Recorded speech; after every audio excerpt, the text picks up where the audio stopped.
औज़ुबिल्लाहिमिनश्शैतानिर्रजीम बिस्मिल्लाहिर्रहमानिर्रहीम। मोहतरम ख़वातीन हज़रात, डॉक्टर आसिफ़ इज़हार, medical specialist and district specialist for medicine, police and services hospital Peshawar. दमा यानी एस्थमा का जो मर्ज़ है उसकी मुख्तलिफ़ स्टेजेस होती हैं, उसकी मुख्तलिफ़ टाइप्स होती हैं। सो ये ऐसे नहीं है कि किसी भी शख्स को दमा है तो वो सारी ज़िंदगी रहना है ना, या उसने मुसलसल जो है तो उसकी सेहत ख़राब रहनी है, या अगर किसी को माइल्ड सा एस्थमा है तो ये भी नहीं कि वो हमेशा इसी तरह रहेगा, वो बढ़ भी सकता है। सो दमे के हवाले से अगर मैं बात करूँ तो ये एक ऐसी बीमारी है जो कि आपके एयरवेज जो हैं, आपके सांस की नालियाँ जो हैं उनमें तंगी आ जाती है, सोजिश आ जाती है, और ये डिपेंड करता है दमे की स्टेज पे कि दमा किस स्टेज पे है और उसकी सिवेरिटी क्या है, यानी उसकी शिद्दत कितनी है, और दमे की टाइप क्या है। यानी दमे की कुछ टाइप्स ऐसी हैं कि जिनमें माइल्ड सा एस्थमा होता है, वो सीजनल होता है, यानी सीज़न चेंज होता है तो आपको उसकी अलामत ज़ाहिर हो जाती हैं, जैसे सीज़न बदलता है आप फिर से ठीक हो जाते हैं। कुछ लोग में ऑक्यूपेशनल होता है, यानी डस्ट, गर्द गुबार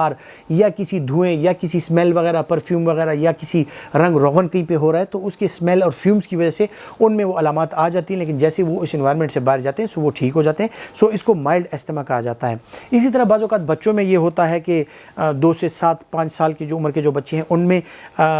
ठंडी हवा या मौसम की तब्दीली की वजह से या मुख्तलिफ़ किस्म की ऐसी चीज़ों की वजह से उनमें ये अलामत ज़ाहिर हो जाती हैं, लेकिन थोड़ी देर बाद या कुछ अरसे बाद या कुछ अरसे इलाज के बाद उनकी ये अलामत ख़त्म हो जाती हैं। और ये चाइल्डहुड एस्थमा जो है ये अक्सर औक़ात बचपन के साथ ही ख़त्म हो जाता है और जवानी में फिर नहीं जाता। कुछ लोगों में मॉडरेट सा एस्थमा होता है जो उनके साथ ज़्यादा अरसे तक रहता है, और उनमें खुसूसन जब वो इस तरह के इन्वायरमेंट में और माहौल में जब वो उनका एक्सपोजर होता है तो उनको अलामत ज़ाहिर हो जाती हैं। जब फिर उस माहौल से वो बाहर आते हैं तो अलामत उनकी ठीक हो जाती हैं। और कुछ लोगों में सीवियर परसिस्टेंट एस्थमा होता है, यानी वो लाइफ लॉन्ग ही उस एस्थमा का शिकार होते हैं। अगर मौसम अच्छा है, मौसम बुरा है, मौसम चेंज हो रहा है, उसका कोई सरोकार नहीं होता और उनको एस्थमा यानी दमे की जो अलामत हैं वो मौजूद रहती हैं। सो इस सूरत में ये लोग जो होते हैं इनको मुसलसल दवाइयाँ भी खानी पड़ती हैं, इनको मुसलसल परहेज़ और इलाज ये जारी रखना पड़ता है, और उनको मुख्तलिफ़ किस्म के इन्हेलर्स और मुख्तलिफ़ किस्म की और चीज़ें हैं, लाइफस्टाइल मॉडिफिकेशन, परहेज़,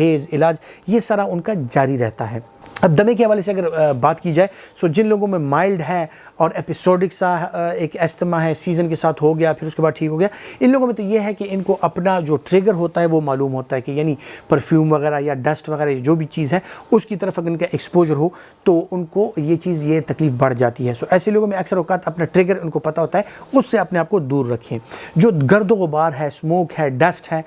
इनसे अपने आप को अगर आप दूर रखेंगे तो न सिर्फ आपके गले के मसाइल कम होंगे, अगर आप दमे का माइल्ड से दमे का शिकार है तो ये भी कम होता है। फिर आते हैं जो माइल्ड टू मॉडरेट होता है, यानी उनको ज़्यादातर जो ये अलामत होती हैं दमे की वो रहती हैं।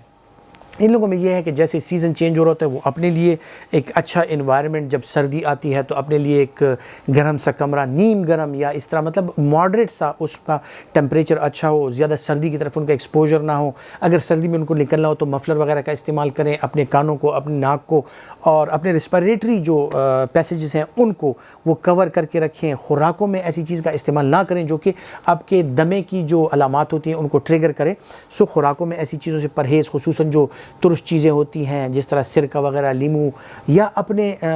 इंडिविजुअली बंदे को पता होता है कि कौन सी ऐसी चीज़ है जब वो मैं खाता हूँ तो मेरे मसाइल बढ़ जाते हैं। सो उन चीज़ों से उसको परहेज़ करना चाहिए। फिर आते हैं उन लोगों की तरफ जिनका सीवियर मसला है। सीवियर लोग जिनको परसिस्टेंटली एस्थमा रहता है, साल के ज़्यादातर टाइम रहता है, उनको न सिर्फ ये चीज़ें कि जो ट्रिगर पॉइंट्स हैं उनसे दूर रहना है, जो ट्रिगरिंग चीज़ें हैं उनसे दूर रहना है, खाने पीने में ऐसी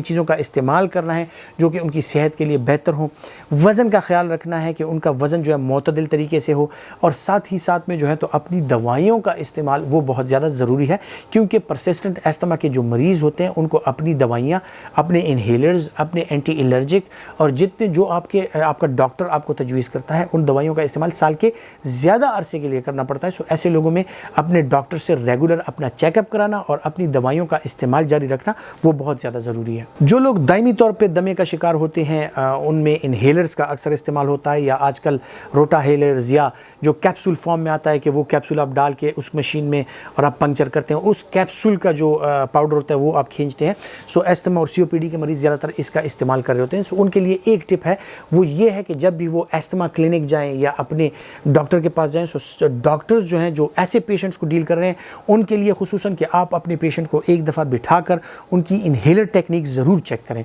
क्योंकि हमारे पास अक्सर औकात पेशेंट्स आते हैं कि मैं तो महीनों से ये इन्हेलर्स भी यूज़ कर रहा हूँ, रोटाहेलर्स वगैरह ये चीज़ें भी यूज़ कर रहा हूँ, और उसके साथ मुझे अफाका नहीं हो रहा होता। और जब हम उनकी टेक्निक चेक करते हैं तो उनकी टेक्निक जो है वो सही और दुरुस्त नहीं होती। सो ज़रूर अफाका होता है, ज़रूर फ़र्क पड़ता है, लेकिन अगर आपकी इन्हेलर टेक्निक दुरुस्त हो, इन्हेलर्स का इस्तेमाल अगर एबल स्पेसर के साथ किया जाए या जो उसका स्पेसर है उसके साथ अगर इस्तेमाल किया जाए तो उसके साथ ड्रग की डिलीवरी भी अच्छी हो जाती है और टेक्निक जो पेशेंट की है वो भी बेहतर हो जाती है, और इफ़ेक्टिव तरीके से ये इन्हेलर्स आपके पेशेंट में